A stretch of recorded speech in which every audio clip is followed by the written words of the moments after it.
ஒரு வேலைக்கு நீங்க போகிறதுக்கு கூட எவ்வளவு ஆண்டு காலம் நாம படித்து அதுக்கு ஏகப்பட்ட டெஸ்ட் அதையெல்லாம் நீங்க கடந்து தான் ஒரு நல்ல வேலைக்கே போக முடியுது. ஒரு சாதாரண மனிதன் உருவாக்கி இந்த வேலைக்கே இவ்வளவு பயிற்சி வைக்கிறாங்க. இந்த ஆன்மா உள்ளம் இது எல்லாத்தையும் இன்பமயமா ஆக்கணும்னு நாம நினைக்கும் பொழுது எத்தனை தடங்களை நாம தாண்டி வரணும். அப்ப இந்த தடங்களெல்லாம் தாண்டி வரணும்னா தான் நமக்கு நாம தெளிவா நம்மளுடைய சிந்தையை வச்சுட்டு இருக்கணும். ஏன்னா சாக்கு சொல்ல ஆரம்பிச்சிருங்க. ஏன்னா உன்னுடைய வினை தீவினையானது ஏதாவது சாக்கு சொல்லி நல்ல விஷயத்தை செய்யவே விடாது. எப்படியாவது உன் சிந்தனையை மாற்றி உன்னை பள்ளத்தில் போட்டு மூடுற வரைக்கும் அது வேலையை நிறுத்தவே நிறுத்தாது. அதுலேருந்து நம்ம எஸ்கேப் ஆகணும்னாலே நாம் சரியாக இருக்கணும். அது சொல்கிறது சொல்லட்டோன்ட்டு அமைதியாக இருக்கணும். கரெக்டாக நம்மளுடைய வேலையை செஞ்சு முடிச்சிடணும்.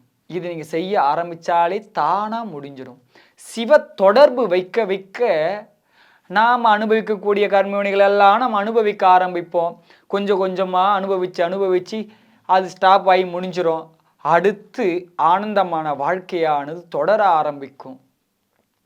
துன்பத்தை அறுக்கணும்னாலே நாம் செய்த நம்முடைய கர்மவினையை எல்லாமே அனுபவிக்கிறதுக்கு யார் தயாருன்னு மனசில் இருக்குதோ அவங்க தான் துன்பம் இல்லாத வாழ்வை வாழ முடியும்.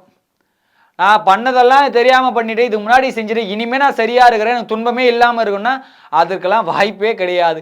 கண்டிப்பாக நாம் செய்த நம்ம அனுபவிச்சு ஆகணும். நாம் செய்த துன்பத்தை அனுபவிக்க நான் தயாருன்னு சொல்லி சிவ வழிபாடில் போய் நல்லா ஆழமாக இறங்கி நாம் செய்த வல்வினையெல்லாம் நம்ம அனுபவித்து விரைவில் முடித்து விட்டு ஆனந்தமான வாழ்க்கை கண்டிப்பாக வாழ முடியும்.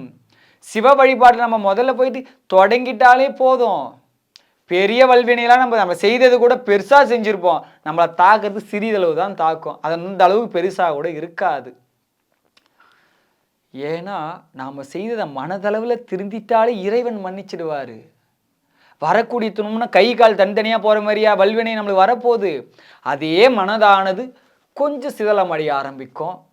சிதலம் அடைந்ததை இறைவன் நல்லா புதுப்பித்து தர போகிறாரு. அதற்கப்புறம் என்ன?